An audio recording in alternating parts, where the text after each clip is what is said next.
అందరికీ నమస్కారం. ఇప్పుడే అందిన వార్త. ఉద్యోగులకు డిఏ బకాయిలపై మరో కీలక ప్రకటన అంటూ వార్తలు అయితే వస్తున్నాయి. మరి దాని గురించి వీడియో చేయడం అనేది జరుగుతుంది. ఫ్రెండ్స్, వీడియో స్కిప్ చేయకుండా చివరి వరకు చూడండి. అలా అయితేనే మీకు పూర్తి ఇన్ఫర్మేషన్ అనేది అందుతుంది. అలానే చాలామంది చూస్తున్నారు కానీ సబ్స్క్రైబ్ చేయడం మర్చిపోతున్నారు.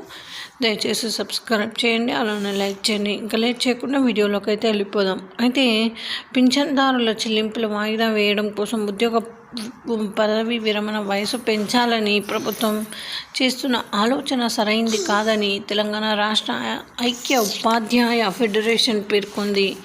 ఈ ప్రతిపాదనను విరమించుకొని పెండింగ్ బిల్లులను తక్షణమే విడుదల చేయాలని ఆ సంస్థ ప్రభుత్వాన్ని డిమాండ్ చేసింది.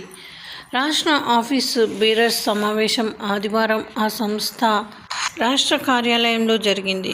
ఈ కార్యక్రమానికి ఎమ్మెల్సీ అలుగుబెల్లి నర్సిరెడ్డి ముఖ్య అతిథిగా హాజరై మాట్లాడుతూ ఉద్యోగులు ఉపాధ్యాయులకు ఇచ్చిన హామీలను ప్రభుత్వం అమలు చేయాలని కోరారు. అనంతరం పలు తీర్మానాలను ఆమోదించారు.